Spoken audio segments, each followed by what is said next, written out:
feel like my intros to these podcasts have become so cluttered that it's almost part of the gag now. But I will say, our last ranking show actually almost had 100 views. We got a lot of good feedback on it.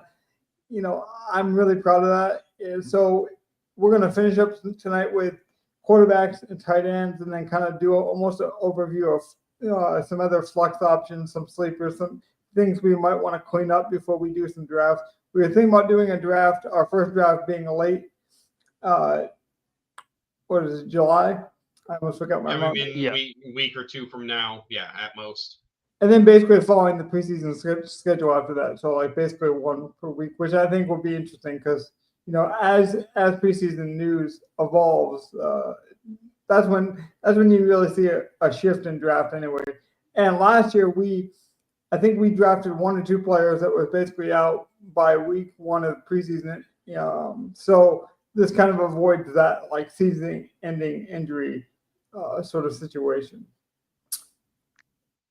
So that sounds good to me. Now, we already kind of previewed quarterback a bit when we talked about wide receivers and just offenses we liked in general with the running back. So you guys can go back and watch that video. I think it was one of our better videos. I thought we fit a lot in.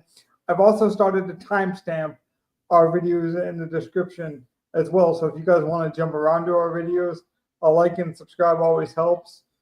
But as we get into tonight's episode, what did you guys think about quarterback initially? Like any major stands that you want to make? Any major cases for a quarterback being ahead, being behind? I kind of wait on quarterback always in best ball. Like I think taking a quarterback, no matter who it is, early is a bad move. But I'd be willing to listen to someone who thinks you should do it. Well, see, my thought on Donnie. You go first. I'm not very confident in taking any of the top 3 quarterbacks in that range. I don't, that's where I'm kind of at. Well, let's see. Looking at ADP, you're talking about beginning of the 3rd round is when the earliest quarterbacks are being taken. Like pick 28, pick 29. So you're talking like the 3rd pick for the 2nd, 3rd, 4th pick in the draft kind of people. Would be the people looking to maybe take a quarterback right now. How many? Right. That's not horrible. No 1st or 2nd round quarterbacks. I think that's not horrible. I haven't done any personal best ball yet. Have you done? Because you usually do a bit more than I do. I have done a few, yes. So have you seen quarterbacks just in your drafts? Because like every draft is a bit different. Have you seen like someone where you just felt like they reached for a quarterback that was egregious? Not really. Like, I have seen someone reach a full round for a quarterback. Yeah. But, like, it was the guy going number 1, knowing that Burrow normally goes in the middle of the 5th. So he takes him at that turn in his 4 or 5 turn. Yeah. Knowing he already has Chase and Higgins on his team. That makes some sense. Like, and that makes sense for him to reach for. Yeah, exactly. That makes sense for him to reach for Burrow.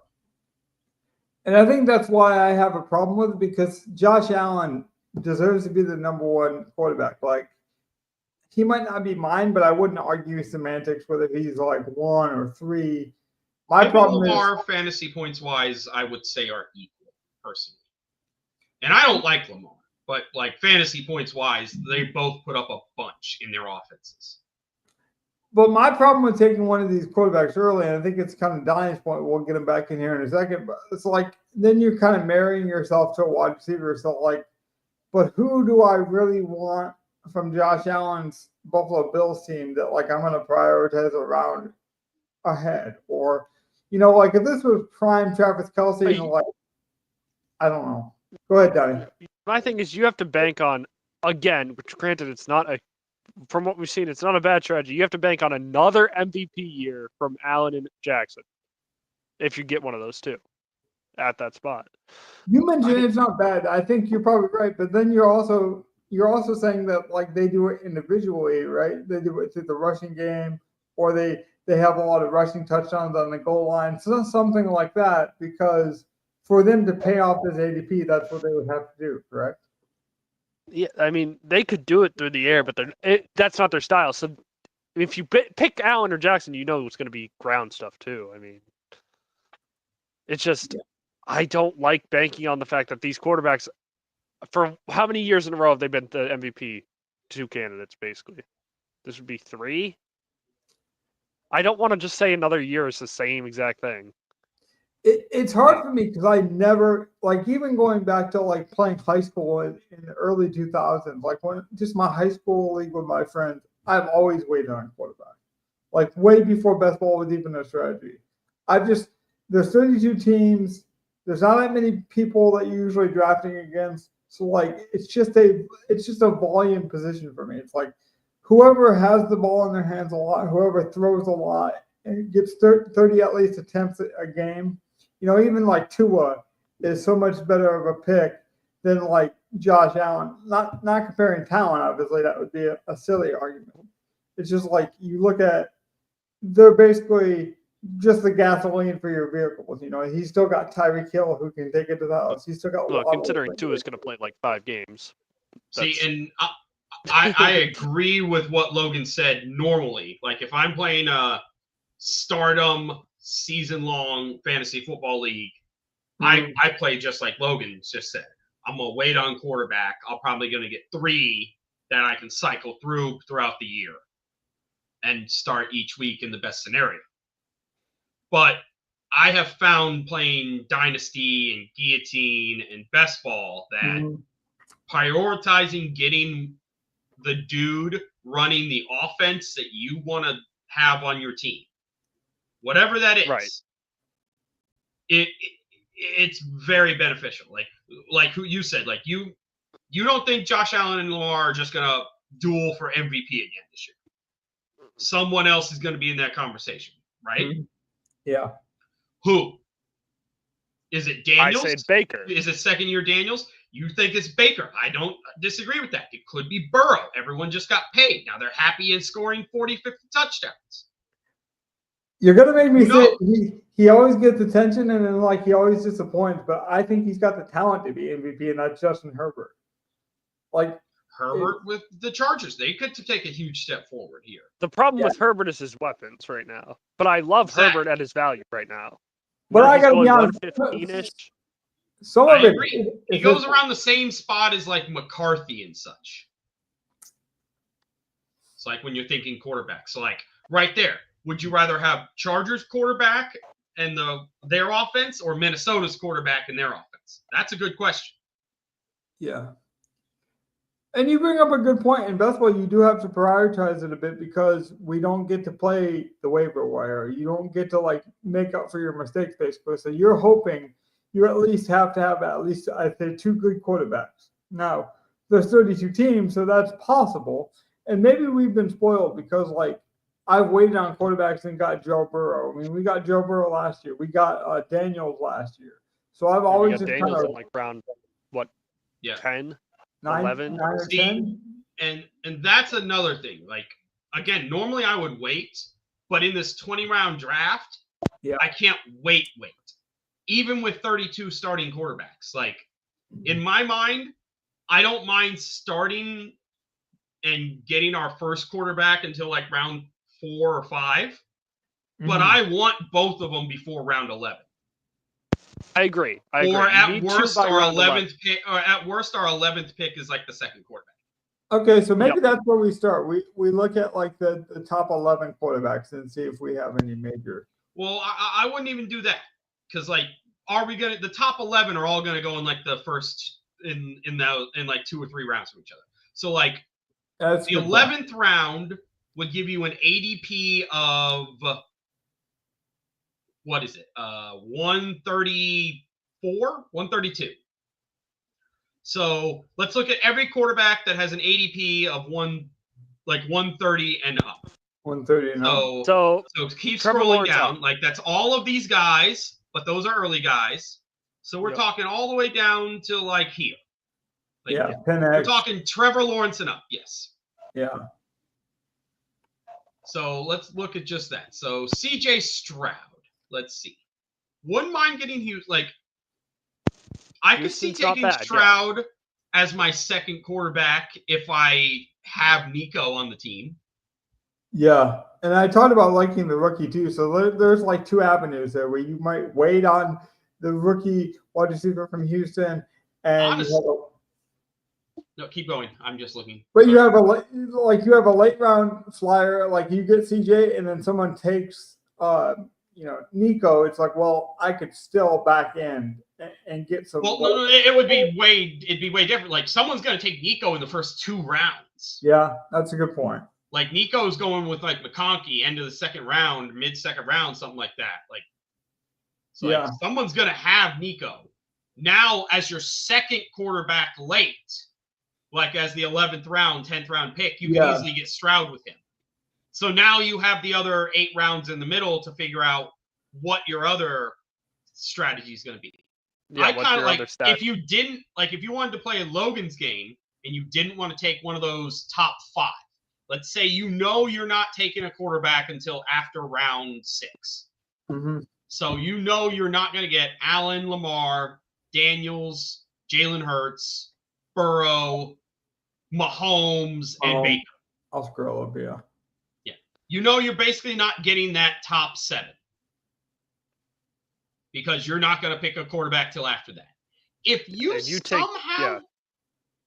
somehow were to just like wait and take 2 quarterbacks in like the 9th and the 10th round and make it like Jordan Love and CJ Stroud, you're not hurting really. Albeit you need to have taken Nico and one of those Green Bay wide receivers. Or you go and say Herbert and you had a Lad. Yeah, if you had Lad in the second round instead of Nico, you could grab Herbert late. Like there are options where you can grab a main starter late, but I still think you need to have like 2 options there. Like that's why I kind of like Jordan Love where he's going. Because he still goes late enough, you don't have to worry about prioritizing him in like the 7th or the 8th.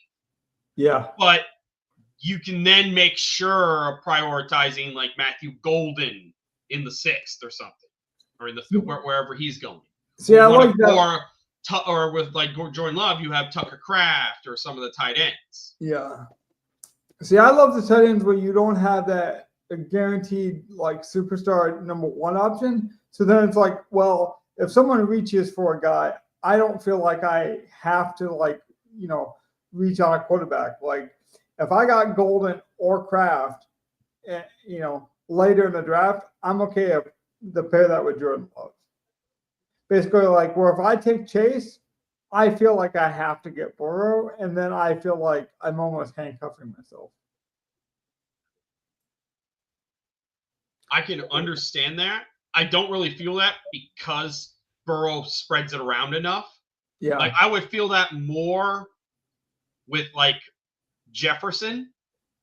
Like if I have Jefferson, I want to make sure I get McCarthy, which is sad because one of my 2 best ball teams I've actually drafted is a Jefferson solo team. How do you think people are going to handle that? That's actually a good discussion because JJ had all the potential. I mean, obviously I'm a Michigan guy. I think the way Jim Harbaugh ran his offense, actually JJ has more potential to actually flash in the pros, like from an arm perspective. I think they ran a very conservative offense at Michigan, and I think he could actually flash more as a professional. But given that injury, like, are they going to nurse him along? Are people just going to be scared to click the button? Like, is that a sneaky good stack? I don't know. Like, I honestly don't trust Minnesota. I never liked McCarthy as a talent, so I think it could be fool's gold. Like, I don't know if McCarthy's good or not. Like, I can't say to that. I'm in the middle of you guys. Like, Donnie never liked him as a talent. You have seen that he could maybe show flashes. I got no clue. I'm not saying he won't be successful as a starter, but I don't like the talent. Like, I don't think he has that ceiling. I think the KOC offense, like the McConnell offense, whoever you plug in there, whether it's been Cousins or Darnold, will look good somewhat throughout the season, as long as he just doesn't make stupid mistakes all the time. Mm-hmm. Now, that will also give him the chance to show those flashes, like Logan says. But it also means, like, if he's no good, he'll just look like Sam Darnold, and you'll have, like, the worst 9-10 win team ever again next year. Addison looks like he's headed towards the suspension as well. So maybe that boosts up TJ Hawkinson, because we're going to mention tight ends here quickly. That was kind of a precursor. But I would take a bit of depend on where. But there's a lot of guys that I feel like because of injury or because of just people forgetting about them, that's why I'd be more willing to wait on quarterback. For example, Dak Prescott would be another name. You know, I think the hate on Tua's went too far, where I think they could have a bounce back because McDaniels needs one. You know, if McDaniels gets off to like an 0-4 start or a bad start, like bad 5-game streak, he could get fired. I just feel like some of these teams live, like their urgency is there. I don't know. I think there's going to be like, there's not a lot of offenses. It's weird. Like, how do I put this? We looked at all of our like rankings of what our first initial thoughts on the season were. Yeah. And I think we all had some top heavy leagues, to be fair. Whereas I'm looking at it in best ball and I'm thinking there's going to be a bunch of parity. Like, I don't know how much different the offense is going to be between Denver and Arizona and Detroit and all these teams, even though I think Denver and Detroit are going to be way, way better record-wise than like Arizona. Mm-hmm. Oh. But I don't actually know I trust those offenses more, and I don't know if I actually want to draft those quarterbacks higher than each other. And see, there's a lot of like interesting, fun questions too, because we have a Chip Kelly ran offense, you know, this year. So we know the pace of play should be up, but he's also very run heavy. So like, do we just play Geno because we're like, well, there might be more, you know, they're going to get more snaps in the field, but he's older. He's not, you know, and then who do you pair him with? You probably go Brock Bowers, but like if you don't get Brock, then who else do you get? Like that's where it gets, you know, strange. Kind of to your Burrow point, if you don't get Chase, you still have T. Higgins, you still have other options. Yeah, that's what I mean. And like, even with McCarthy, like you were going to say, like if you don't have Jefferson, you could still draft Addison and Hawkinson and grab McCarthy late. McCarthy late, right? Like, which is why I tend to wait on quarterbacks. Well, but that's what I'm saying. Like those are the quarterbacks that go late. Like ideally, one of those guys. Like I would love to build a team with like Baker and McCarthy, or Burrow and McCarthy, or Daniels and McCarthy, something like that. That's the kind of build I want, where I get two good starters in offenses that could have explosion. Mm-hmm. One of them I did have to pay. The problem is having to pay a premium for one of those quarterbacks, which is what we're discussing. It's like, I feel like I'm not going to be doing that as much. And I am more willing to just take a shot on two McCarthy types, a McCarthy, a Herbert, a McCarthy, a Love. Like, I am more willing to do like what you're saying and just take two guys late. But I also am, after doing two drafts, I'm not sure how that would actually fall. Like, I really am not sure. Like, would you be able to go 6 straight picks without picking a quarterback? I'd have to go back in my drafts and see if that actually happened. I could, because like a guy like we haven't mentioned yet, Bryce Young, who I think has a tremendous amount of a lot of a positive EV this season with a lot of the additions they added. And then like I was talking to Donnie a couple of weeks ago, and he's like, "Wait, Adam Thielen's still there?" You know, I believe Hunter Renfrow got a chance back in the league as well. We've said this on the show the other day, like the last week. There's just so much talent in that Panthers wide receiver room. Mm-hmm. It's kind of interesting to think about what they're going to do over there.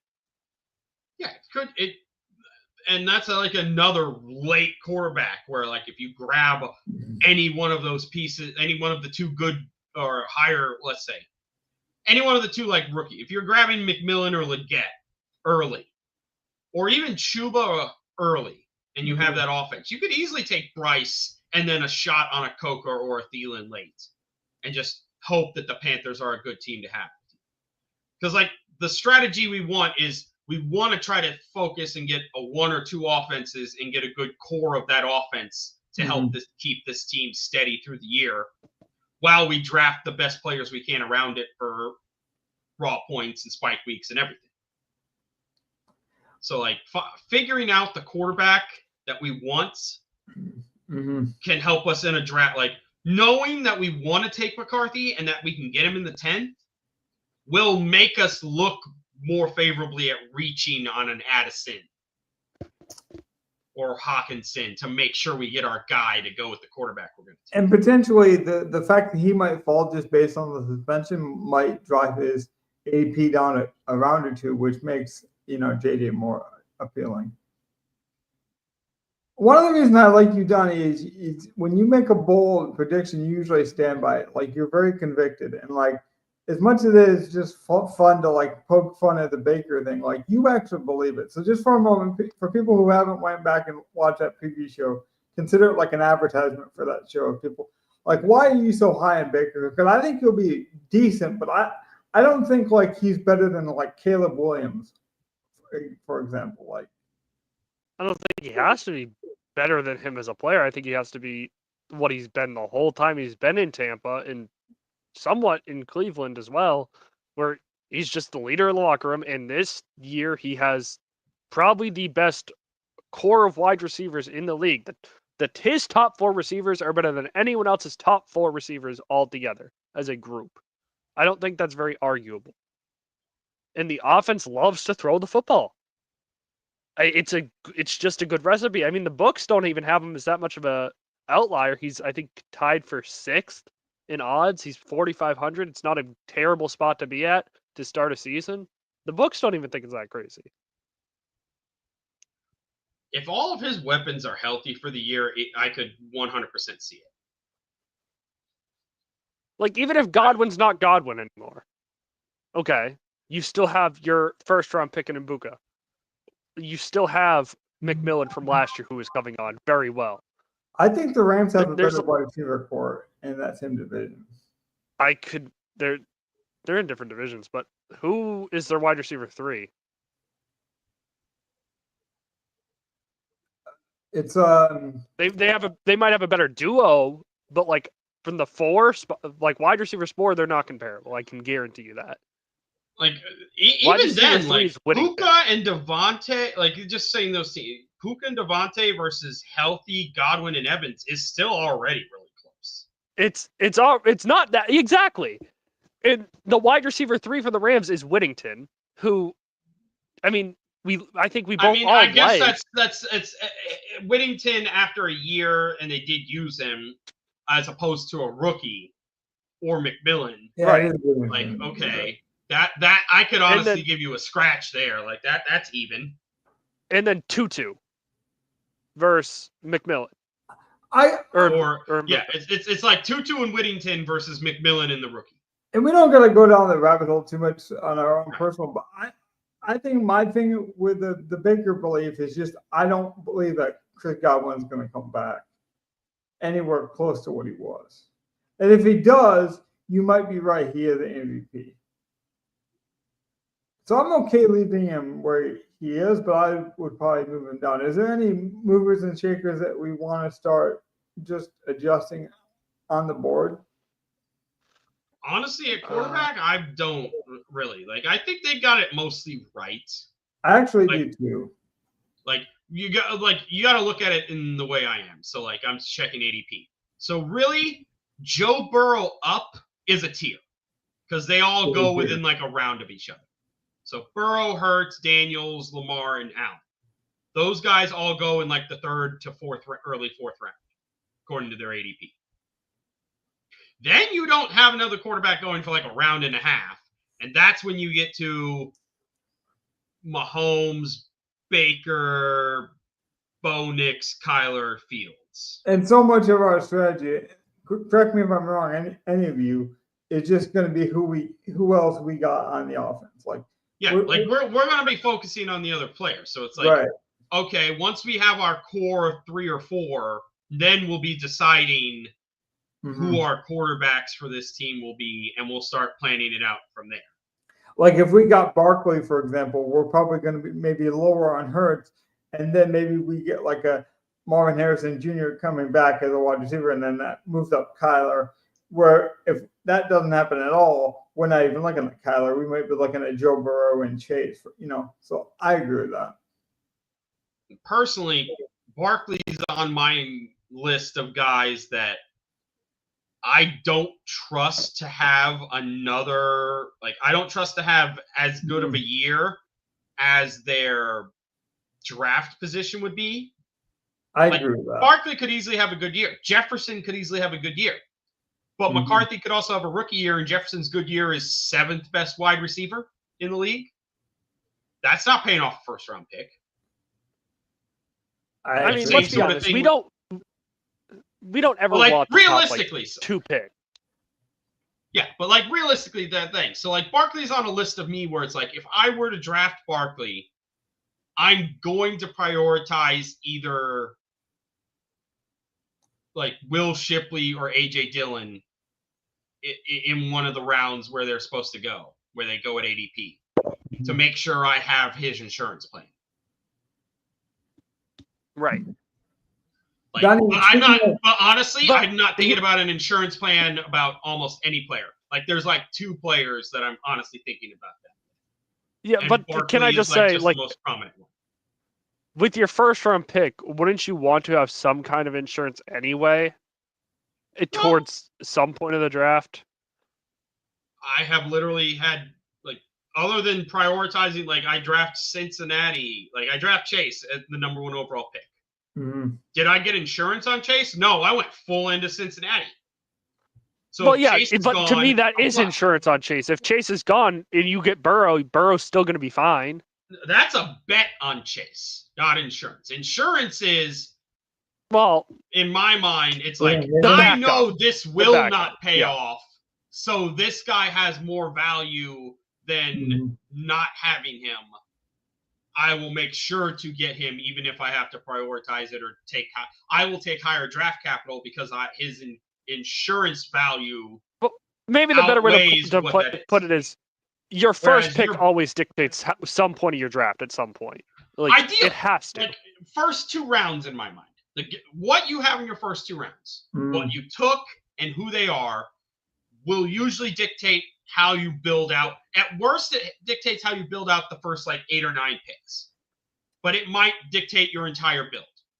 That's a good point. If you go Jefferson McConkey with your first round pick, second round pick, which is possible, you might immediately be like, okay, I'm taking Herbert and McCarthy late, and I'm just filling up for the next couple of picks. Or maybe you get a solid running back tight end or something, or maybe a solid running back wide receiver, but they don't have a massive ceiling in your mind. Like maybe you get like AJ Brown and who else? And A-Chain or something like that. Who else? Or Jonathan Taylor. You get those 2. Now you might take Lamar or Josh Allen with that 3rd round pick, just so you have a ceiling player at a position. Yeah. Because you might not have one of the top 5 guys. Like, easily those are a 1st and 2nd round pick, but guys that might not get you top 5 at the position in like AJ Brown and Jonathan Taylor. Both those guys are going to go kind of early, but they also could not pay that off. So you would prioritize getting a ceiling player at a different position. Like maybe not Josh Allen. Maybe you prioritize getting Brock Bowers at that point or something. Make sure you kill at tight end or something. Like that could be it, but that's what I'm going to be seeing more. Go ahead, Danny. Yeah, I was wondering if we want to move over to tight end because we seem pretty set quarterback-wise, how we feel. I don't think we're going to need to move quarterback around. We'll just be able to draft that. Draft it. Right. We're just going semantic. I was just going to ask if there's any like sleeper quarterbacks that you feel like are going to do tremendously a lot better than they're being drafted. I mean, for Donnie, I think it's Baker, but I think he's slotted, right? I think Baker's going at the right spot, though. Maybe I'd put him around ahead. But you just think the ceiling is there for him to be like a top 5 guy, but he's being drafted right.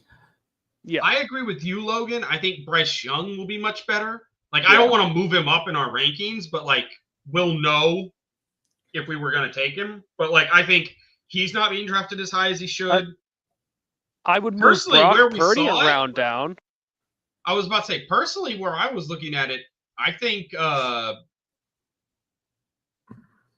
Jordan Love should be right there with McCarthy and Herbert, like a round or 2 early.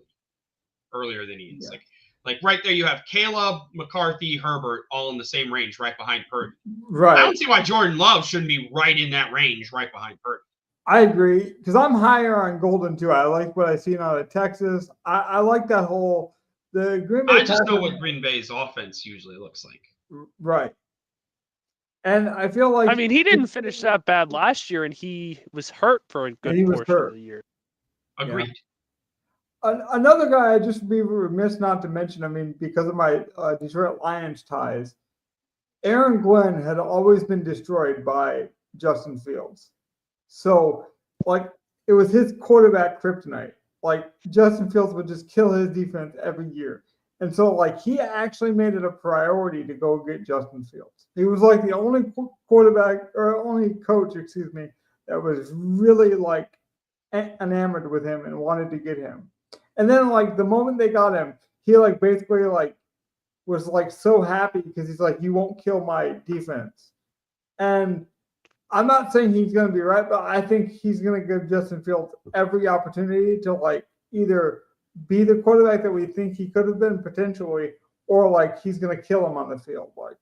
I just feel like he's going to do everything he can to squeeze out the potential. That's the thing. Justin Fields really didn't have a bunch of offers that were starting job offers outside of the Jets. The Jets were the only team that were probably willing to give him a starting. I was about to say, Justin Fields wasn't tearing up a whole bunch of defenses in the league. He basically just had a good games against Glenn a couple times. But that's my point. No one else was really so high in him, but Glenn was treating him like he was a top 5 quarterback. So it's just an interesting marriage. I kind of want to mention that there is a strange belief where no one else in the league seemed to believe in Justin Fields. So I would kind of take a flyer on that. If your coach is that much of a believer, because I have no doubt that Fields will start all year long. If he's healthy, he'll start. Agreed. Yeah. Yeah, because it does remind me of Dan Campbell and Jared Goff, how the Lions just were Jared Goff's our guy, and everyone else kind of made fun of it. And, even I've just never been a Jared Goff guy, but I've had to come around to it just because, Campbell believes in it so much. So I just want to mention that off the top. Also, I think Jared Goff criticisms are still there. Yeah, he still wins football games as a result of the system, but if the system works, why bash the system? Well, that's what I mean. It's just when your coach believes in you that strongly, I do think it's worth a note. And Glenn, for whatever reason, Goff is definitely more of a passer than Fields, and that's the thing. I don't know how Fields is going to look when you have to rely on him to throw 30 passes. Has he ever started the full season? I feel like he's been benched half the time he's played. But the narrative is kind of similar because Jared Goff coming to the Lions was oh, he's just the throw-in for the Matthew Stafford trade, or he's going to fumble. That was I don't think anybody really. I think that was a very loud minority of haters that just didn't like Jared Goff. Jared Goff started the Super Bowl. He's not a scrub. He's not a scrub. He never was a scrub. No, he was never a scrub. He won football games. Justin Fields cannot say that. Justin Fields never won football games. Yeah, I guess you're right there. I'm just pointing out that when your coach and your quarterback are married to each other that strongly, it's worth mentioning. Glenn's career relies on Justin Fields, that's for sure. Yeah. I think this is a make and break year for him, though. Tight end is a lot more interesting of a conversation, though. Tight end's always fun. It's really more of a flex position, more of a wide receiver position than I've just never understood it. I've always taken more tight ends, I think, than most people because I view it as just another wide receiver. To me, it's a hybrid wide receiver position. So if you guys disagree with that, or if you think it's an outlier position where it's there's a big drop off, I would listen. But I just love how almost every team uses tight end now. It's really an auxiliary kind of wide receiver option for me. See, and I think you're overflating it. I think it is. Like- That is an over evaluation of it. I always have. You just made a blanket statement for the entire league based off what, 3 players? That's what it feels like. It feels like it's like 4 guys, maybe. That's what I'm saying. Not every team uses the tight end. Mm-hmm. Like, not every team uses their tight end. Not every team has a great generational tight end that can be that game breaker at the position. Normally, tight end is a position that doesn't score a lot of points. Now, are there Brock Bowers that are those generational guys who can do that? Yeah. Can him and Kittle and like, honestly, I'm looking at it and it's like, I know Powers could, I know Kittle could in the right offense. I think McBride can, but I don't know if Arizona's actually going to use him that way. I don't trust Sam LaPorta this year for whatever reason. Whether Detroit just doesn't use him consistently and he has too many, like, 5 points, 5 points, 5 points, 25 points. Great. So he's a 25-point quarterback. No, he's a 5-point quarterback with 25 with a random weird ceiling. Is Kelce going to be any good? Hawkinson, I feel, is the same way in that Minnesota offense. He'll be 5 points, 6 points every week with like one good week. Like, I don't think those are teams that use their tight end that much, even though Sam LaPorta has shown to be elite. Hawkinson has shown to be elite at times. Like, I want to trust Ingram because of his eliteness he's shown. But I don't know if Denver's going to use their tight end. They haven't for a couple of years. Like, I don't trust that. Old Mark. I think the more interesting tight end is like Warren to talk about, because Warren, he's got some great hands. There you go. It's like, again, this is a team that has basically cycled through 3 or 4 tight ends throughout the season every year for the past couple. So now I have to trust that the rookie Warren that they took is just going to be their guy, that they are going to treat him like Brock Bowers. I got to see that. I think that's what they drafted him to be. But will they do is the question. Yeah. But like, I'd assume you draft Warren to be Brock Bowers. Yeah. But like, I can see how you would look at it and think you have 7 or 8 tight ends that are really elite guys who get volume, like Logan was saying in the beginning. I can understand how he can look at it and see that.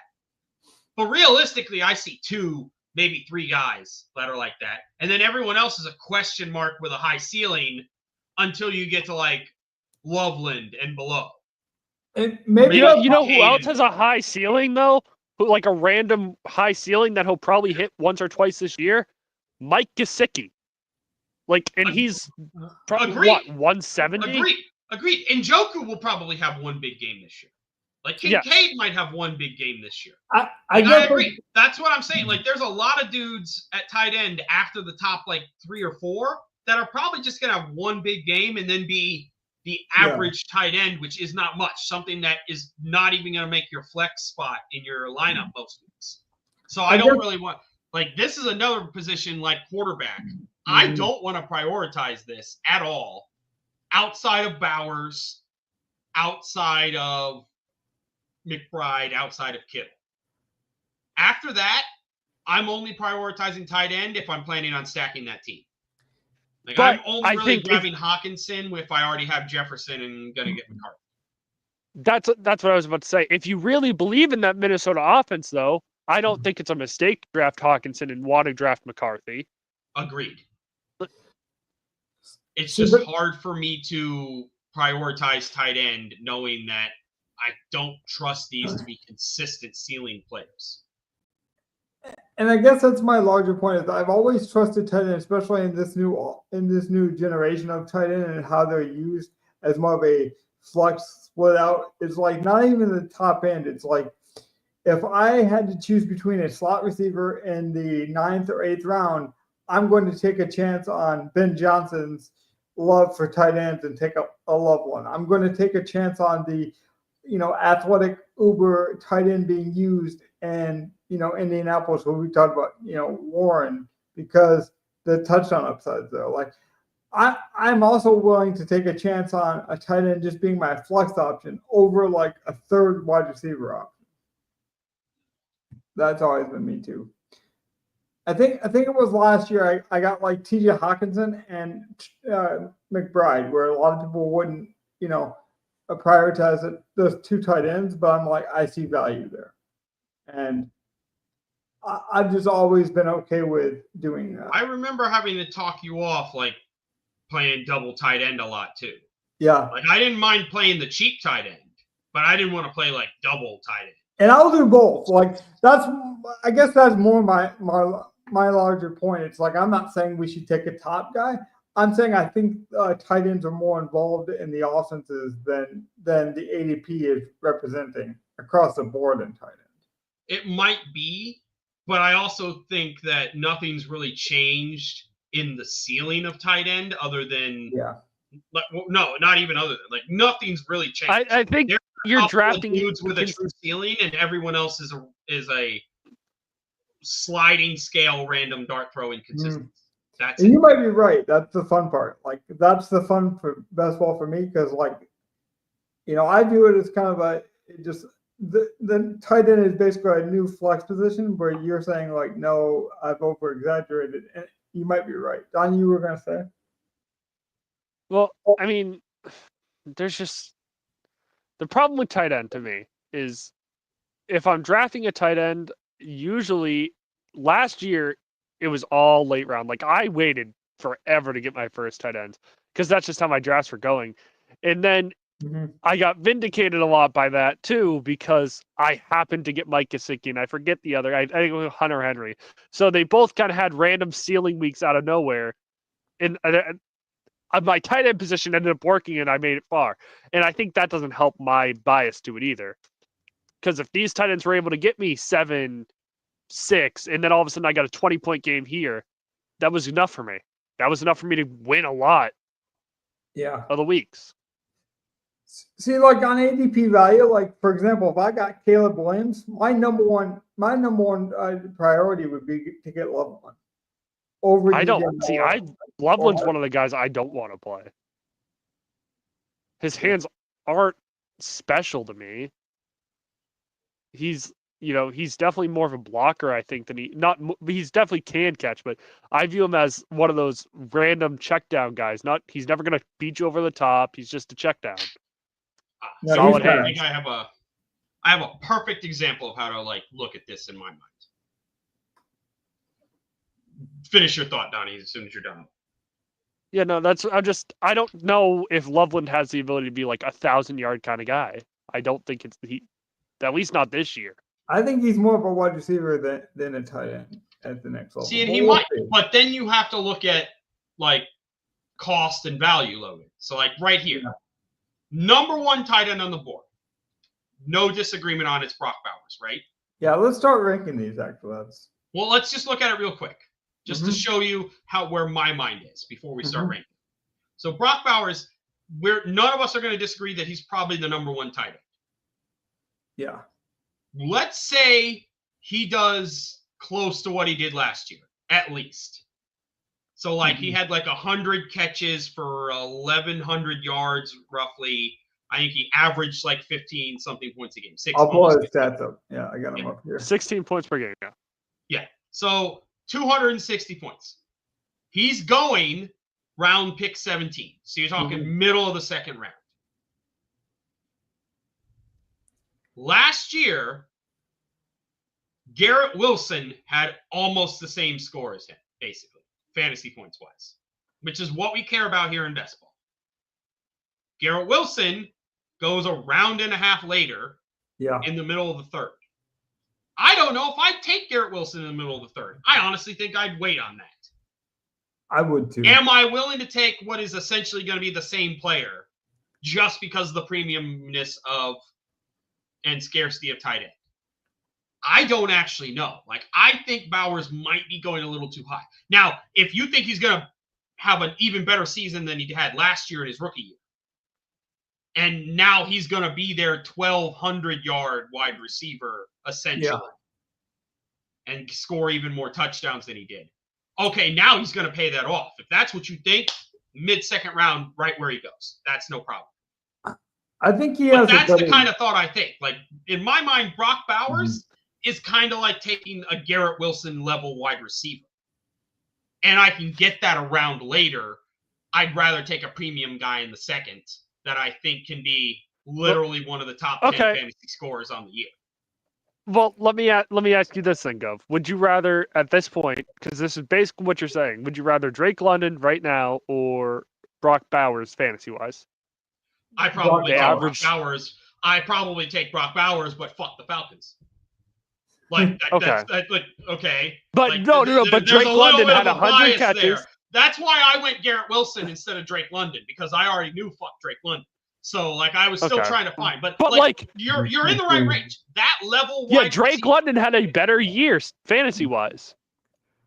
Exactly. That's what I'm saying. Like, you look at that and you look in that lane. Like, Drake London, you're right. Like, okay, he put had him with Ladd. yards on 100 catches. Ladd, I think, is like, honestly, I think Ladd is a league winner.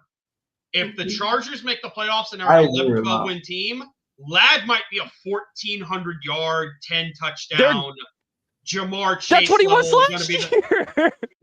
And if he does that again, he'll be the number one pick in 2026. That's what Bob's saying. Oh, no, I know, but like, I love Ladd. I've always loved Ladd. I now have 100% Ladd McConkey in my 2 drafts. I'm taking him. I think you're right to do that. I'm taking him easy. I love Ladd. I literally skipped over taking McCarthy with Jefferson because I wanted Herbert and Ladd. I'll make a prediction here because I think that's what consensus. I could see him going and having the full 100 catch season for 1,500 yards. People are drafting 10 plus touchdowns and being a people are drafting Bowers over him. Right about the same over time. Ladd. They have about the same ADP. Like that's Bowers has the same ADP as Ladd, and I think Ladd has a 10 times higher season than Bowers. I think Bowers' ceiling is right around London, Garrett Wilson, and Bowers actually goes a full round later, which is why even Bowers' with the ceiling tight end, I don't want to prioritize it. So even with the Bowers, the Kittle, the McBride, the actual like generational guys that Logan sees that makes you think there's 12 of them in the league when there's really only like 2 or 3. I still don't even want to take them where they're going, just because I think people have prioritized that too much. Now, I also agree with what Logan said. I think they're not the lower end guys are not being valued enough, and I don't mind like ideally my draft is full of great running backs and wide receivers. I take 2 late quarterbacks to fill out a stack. I have like 3 tight ends on the team to cycle throughout the year, and I catch all their good ceiling games. I think that's more my point, Danielle. I'll give you the floor here in a second. Is that I would rather have that tight end, that second tier tight end over your second tier wide receiver. Like I just believe that the tight end as a flex option or as a third option on a team is more valuable than most people's third wide receiver. Depending on the team. Than most people, than most teams, but I don't think it's all the teams. I would say it's probably 50-50. Well, it's weird because like the numbers don't show it that much, but I feel like there was a weird lower scoring year last year. Maybe it was just teams were closer, and so big blowouts didn't make it seem like there was a lot of big scores going on. Mm-hmm.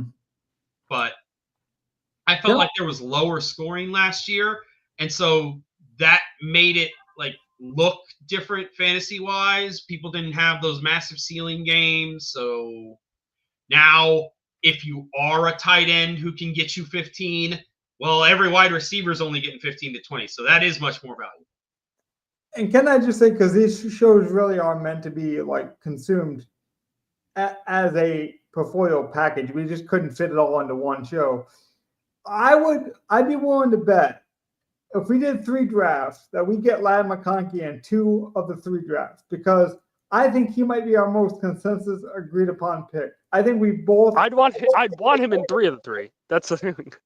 That's what I'm saying. I will say this right now. I would be willing to draft Ladd McConkey anywhere in the second round. I agree. That's anywhere in the second round, not just mid to late. Anywhere in the second. Speaking of advertisements, I think that's the number one advertisement to go back and watch the first installment of this series, and then because I just think Ladd is a phenomenal pick.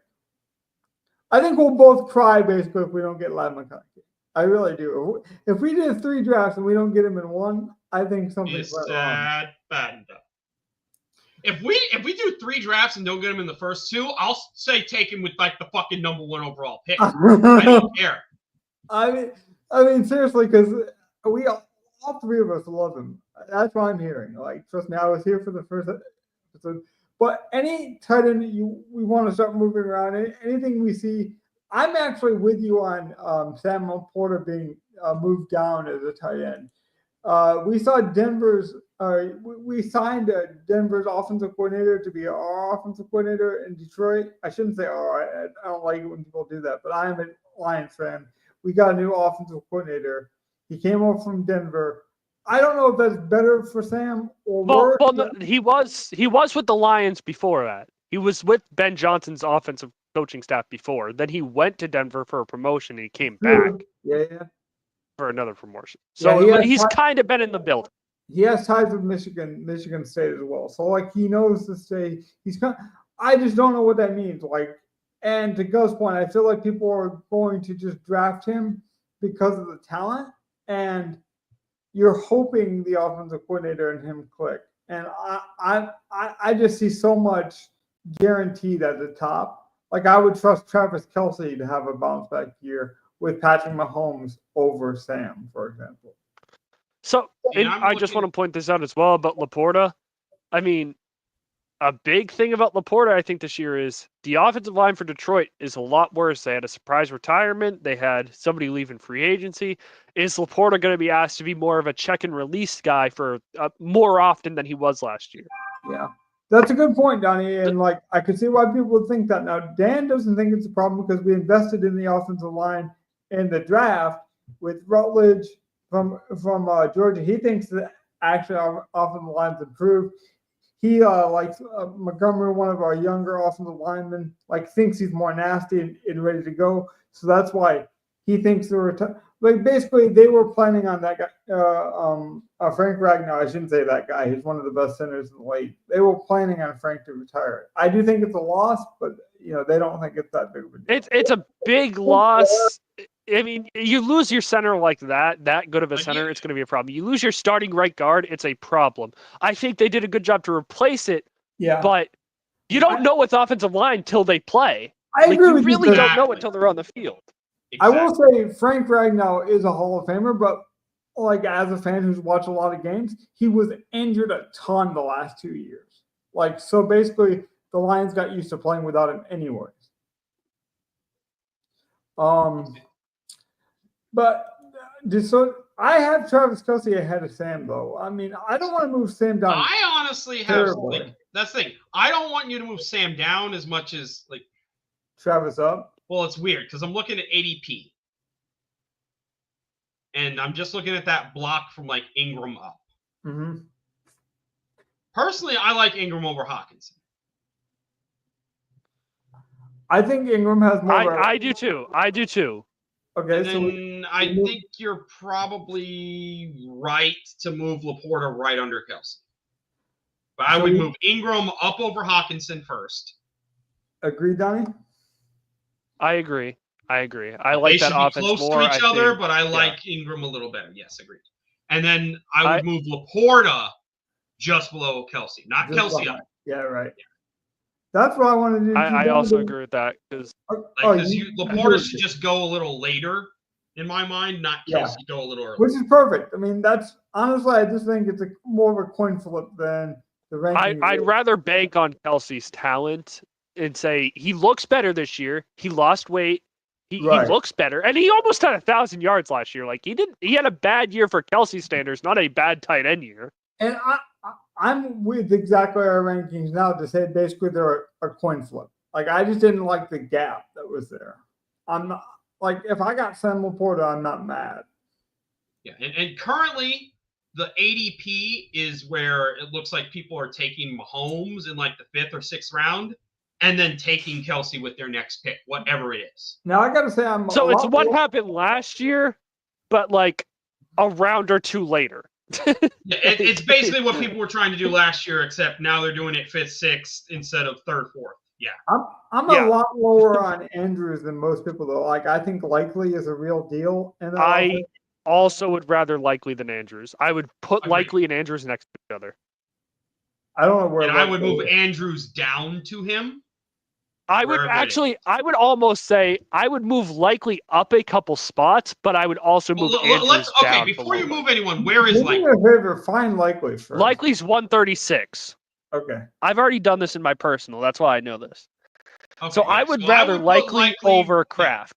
I would move Likely. I think I would put him right between. Yeah, right. Did you say ahead or behind? I put him right with Kraft. Yeah. I don't care if it's I put him right ahead of Kraft. I think I put him right ahead. That's how I have it personally, yeah. And then I put Andrews right behind Kraft. I'm good. That's exactly how I have it. Kraft, Andrews. Yep. Okay. Yeah, I'm good with that. Like tight end is definitely dictated by who we get at quarterback anyway.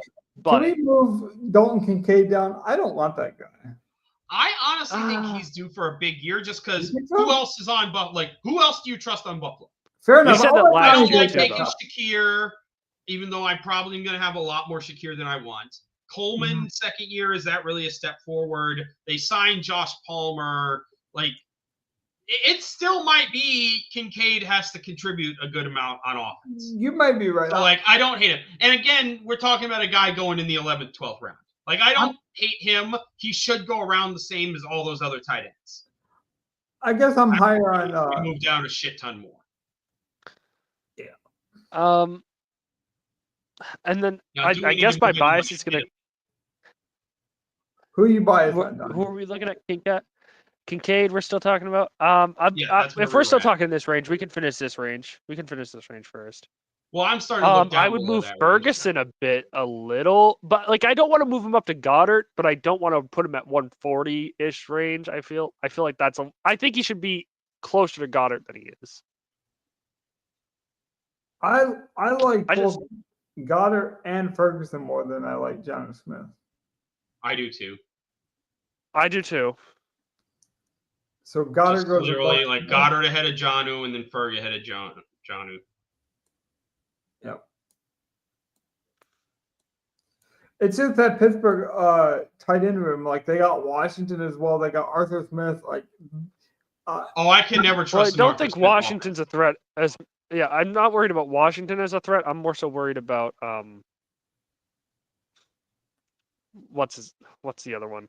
Freiermuth. Like Freiermuth's in there. It's too. Arthur Smith. I'm worried about Calvin Austin III taking 10 runarounds a game. Yeah. You're not wrong. End of rounds. I'm sorry. But Arthur Smith's offense didn't look bad last year, to be fair. But that's why he loves Washington because he's such a blocker. Like you could argue that Washington's one of the best blocking tight ends in the league. So it's I don't even know if on the field last year that much. Like I feel like he barely touched the field. I'm quite literally looking at this now. I'm telling you, he was a hell of a blocker for them, man. He didn't run very many routes, but he was on the field about 40% of the time throughout the year, and Freiermuth was 60 to 80. Yeah, like I feel like if anything, he's just going to take the 35% from Pruitt and Hayward that they were getting. Like those are the three tight ends for sure: Washington, Freiermuth, and Jonnu. But I mean, the way Freiermuth gets used is bad, and they'd probably be using him in that way. I think Gov hit it though. Just don't play an Arthur Smith tight end to be a receiver. Yeah.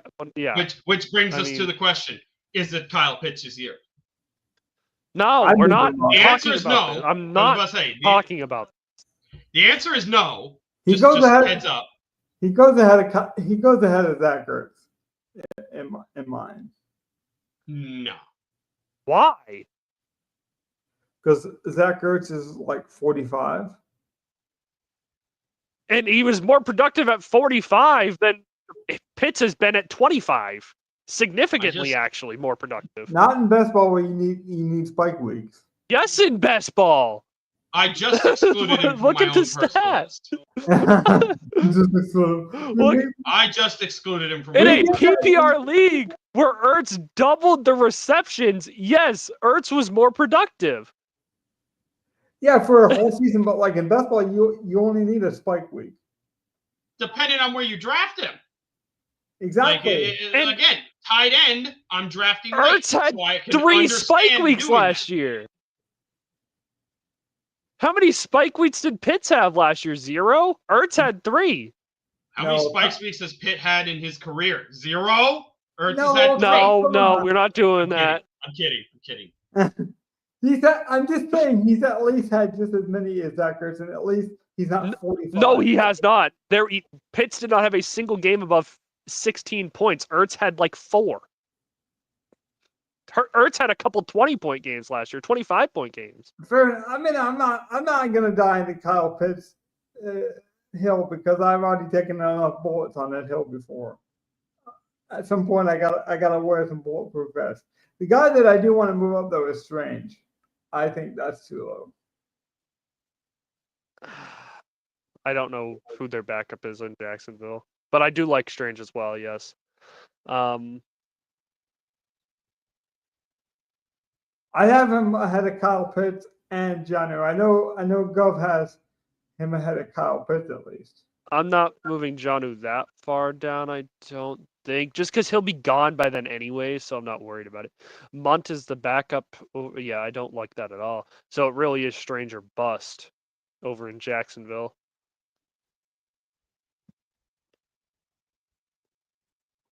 Which, yeah, so I don't mind moving both of those guys up above Pitts. Gov, you good with that? Yeah, I can deal with that. Well, Gov excluded Pitts, so I'm sure he's good with that. So. I want to move Gesicki above Pitts as well. I wouldn't, but Eric All is out all season long, so it's just Gesicki and Drew Sample, who we know Drew Sample's not a threat at the tight end reception market. That's true, but Burrow is basically just going to throw to his top 2 or 3 targets. Yeah, that's why. Unless a Chase or a Higgins is out, I think Gesicki is going to be sort of moot. Like, again, he'll be one of these tight ends that has 1 or 2 spike weeks. Mm-hmm. But if one of the top receivers is out, he could have a solid year and not just 1 or 2 spike weeks. Well, I think he's a good insurance to a Chase team. I'll put it that way. I think but I'd be more willing to take an upside like guy like Taylor or like the safety of Gesicki. But maybe that's where I'm wrong. I'd wait an extra round and just take Yoshi instead of Gesicki. Yoshi, yeah, I think Yoshi's going like 199. So like you could wait 2 rounds on Gesicki and take Yoshi. In my mind, that's fair. That's fair. I do think Darren Waller is going too low. Darren, I just don't know how I like the offense. I don't know what. Theoretically, I think Darren Waller. I don't trust him, his personality. I would not be surprised if he spontaneously retired. Yes. Yeah, but someone is going to get all of that. I agree with all of it. But someone gets injured in preseason, and you have 1 or 2 wasted picks. Like I just look at. I know Miami loves their tight end, and maybe I'm over evaluating it because I know Jonnu is gone, but I think he fits what they Miami only used their tight end when Jonnu got there. Before that, they did not use a tight end really. Yeah, but Jonnu's they were fine without him. I don't know. I just feel like Waller. Jonnu has not been there that long. I think that was Jonnu's at most second year there. That was at most 2 years there. Jonnu was drafted by Atlanta with Arthur Smith. Then he went to, I think, Tennessee. No, he was with Tennessee with Arthur Smith. And then he went you're right. Before Arthur Smith even went to Atlanta. Then he stayed there until he went to Miami for a year. The Patriots. No, he went to the Patriots for a year. Oh, right. I forgot. No, he went to the Patriots before Atlanta. Sorry, excuse me. And then last year with Miami was his first year. So it was Tennessee, New England, then Miami, Atlanta. now he's Atlanta, then no. Miami. Yeah. Was he ever in Atlanta? I thought you said he was. Yeah, with he was with I know Atlanta. he was with Arthur. He was with Atlanta. He was with Arthur Smith in 23 in Atlanta, and then Arthur Smith got fired. He was drafted in Tennessee by Arthur Smith. Then he went to New England. Yes. Then he went back to Atlanta with Arthur Smith. Then he went to Miami, and now he's going to Pittsburgh with Arthur Smith. Yes. Yes. Okay, just so we have that clear. I guess you're right, because the tight end over at Miami was Mike Gesicki, I believe, in Mike McDaniel's first couple of years. Yeah, and Gesicki flamed out there because he wasn't used at all. And then they had a revolving door. I forget who the guy's name was, the main one, before Smith. It won't come to me. I can guarantee we can move on. The point is, he was so unnotable that he's not even going to pop up in our heads. Hey, I can make another season-long bet with you, Donnie, that you won't take. I'll take Kyle Pitts to score more points than Mike Gesicki. Kyle Pitts. I don't even know if he's going to be in Atlanta by the end of the season. I don't care. I'll take the bet. I don't know what offense he's going to be. All I know is every quarterback says that he's hard to throw a football to. Yeah. Well, I mean, he's 6'6", 250 pounds. Which means like, you have the advantage in this bet, right? So you would want to take it, right? I don't take season-long bets, especially against friends. Come on, okay. You know that. Fair enough. So that's the second time. So that I'm going to track this anyways. And then if I'm right, I'm still going to victory lap it like we made the bet. I don't remember the first bet that you wanted to try to make. I do, but that'll be a surprise for everyone later on this year. Love that. You could get me to draft Taysom Hill before you get me to draft Kyle Pitts. I can tell you that. Hey, Johnny, we need short content. We need short content. This is good. This is called SEO. But speaking of which, is there any other tight end? Like, I really do think you might want to give some acknowledgement to a rookie tight end who could just be a starter and be used athletically. So Taylor would be maybe boosted up slightly. Is there any other tight ends that you would mention? I still think we should move up Gesicki at least a little bit, but if you guys are so against that, I understand it. And I definitely am biased towards Gesicki. You would have to convince. I don't think I need to move him up that much. Yeah, honestly. Like I would where he's at. Like I don't want to move him. Yeah, I wouldn't move him the whole round. You're right. I would still right. move. I could see moving Jonnu all the way down to below Gesicki.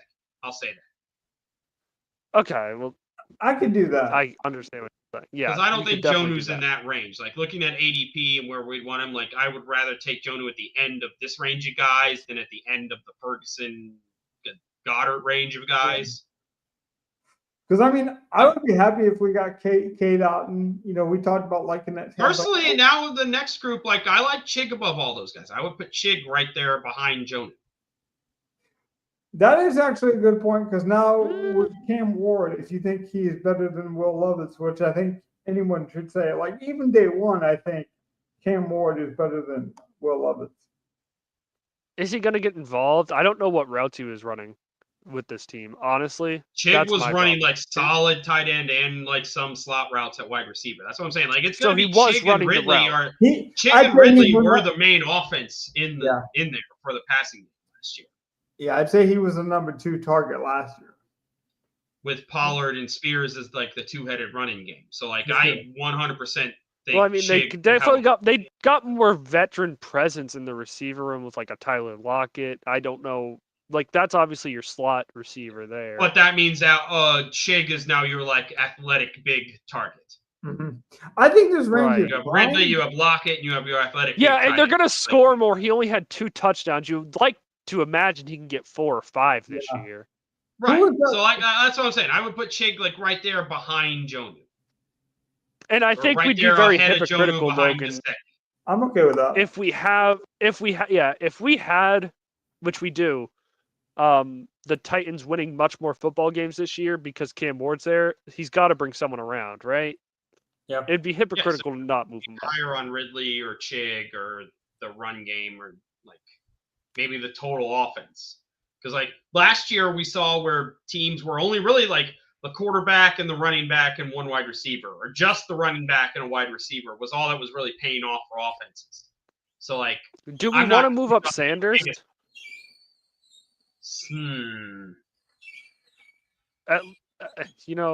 That's weird. Just I because would move like, Fryer down below Sanders.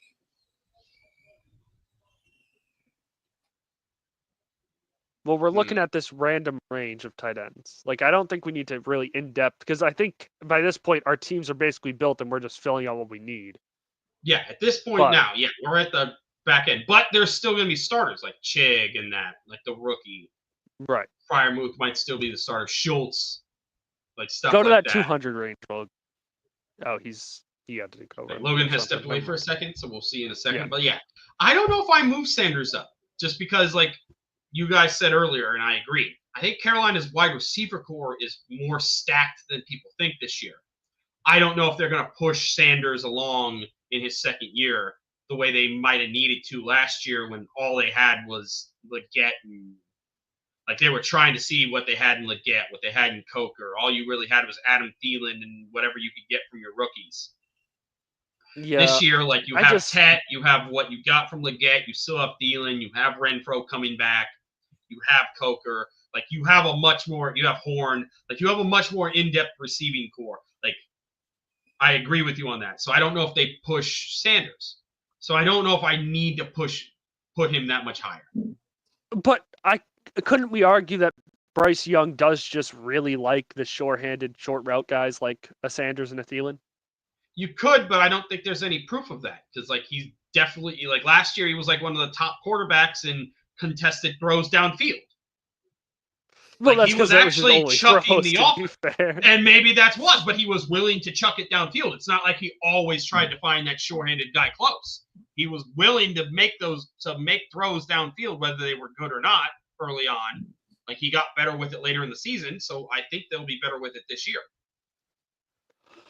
In all sincerity, I thought I muted my mic, so apologies for anyone that hears that. I got a squeaky wheel that I was trying to fix, but I see that I might not have muted my mic when I went to the bathroom. We're talking about Sanders right now, Logan. Yeah, I did hear that. Actually, I'm somewhere in between you. Like I not as high as you are, Donnie, but I'm not saying we move him up, but like half a round, I don't think is crazy.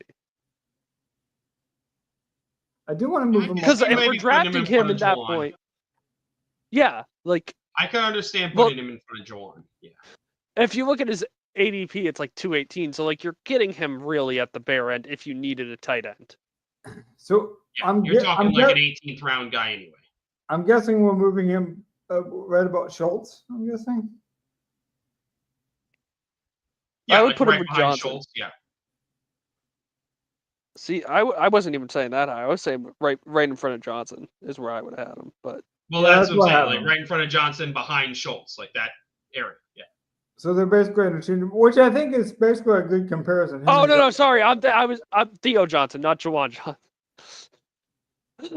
Oh, I got you. I see the confusion now. But I think Johnson and Sanders are kind of the same guy. Like they could both explode and have like fun big weeks, but like they're not guys that you rely on. But I will say that Panthers offense totally changed when Sanders was on.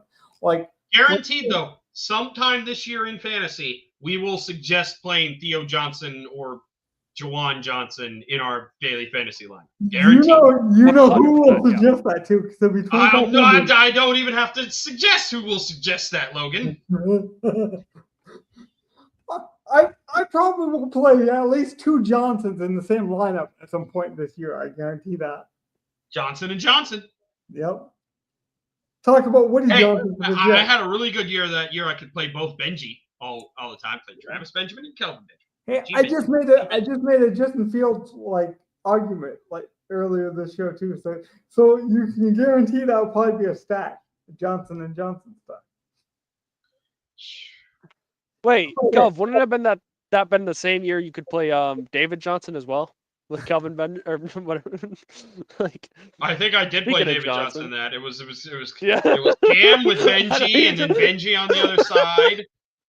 Shout out to Al Dudenfeld too. That's how I met Gov in that Discord. Like that was the year that like you play David Johnson every week. He just became autofill, basically. Oh yeah, I think we all had good weeks that week. Yeah. That was very early on. That's years ago now. That's almost a decade ago. I know, that makes us old, It man. might be a decade ago. Oh, shit. Yeah. Yeah, it is a decade. David Johnson was good in 2015. Yeah. Donnie was still going to high school prom or something like that. No, I was not prom age yet. Oh, God. Oh, he was younger. Oh, God. Oh, God. You might have to end the show. I'm too old. Okay. God. Yeah, I didn't want to end the show, but like so many shows that in the offseason are just like personality based. So I did think, so how could I combine some kind of personality thing with football? So here's what I thought of for like a fun topic that's not sports related. What is your go-to pizza topping that's not pepperoni? Just to give people a personality outside of our sports takes. I want a pizza topping that's not pepperoni that's like a go-to on a pizza. Mushrooms. Always have mushrooms. Mushrooms are great. You're sick. You're sick. Mushrooms are great. I've been a pineapple and bacon kind of guy lately. Pineapple? Pineapple. End the show. End the show now. Someone's gonna die.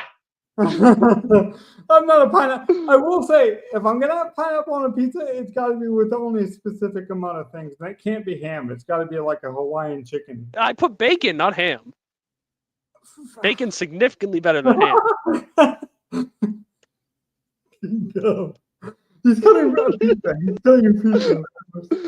I'm gonna say this was my knife from dinner. Yes. Actually, one of the slept-on ingredients for a pizza is black olives. Oh God! Now, I'm out of here now. You just literally listed the two worst toppings you can put on a pizza: pineapple. Black olives and spinach are great, dude. Black olives and sausage. Spinach. Okay, no. This is disgusting. Spinach, tomato, feta. Like I'm fine with spinach. Black olives are goddamn disgusting. Like almost as bad as pineapple. Like you all like. So I'm gonna challenge you, Gov. You got to come up with a non-sports topic for us next week. Might as well be saying cauliflower crust too. You want a pineapple and black olive pizza on cauliflower crust? I've been keto for the last 10 years. Of course, I go cauliflower crust. You have me make you a keto pie. Oh, I'm done. I'm just leaving. Good night. Good night. Good night, guys. Good night.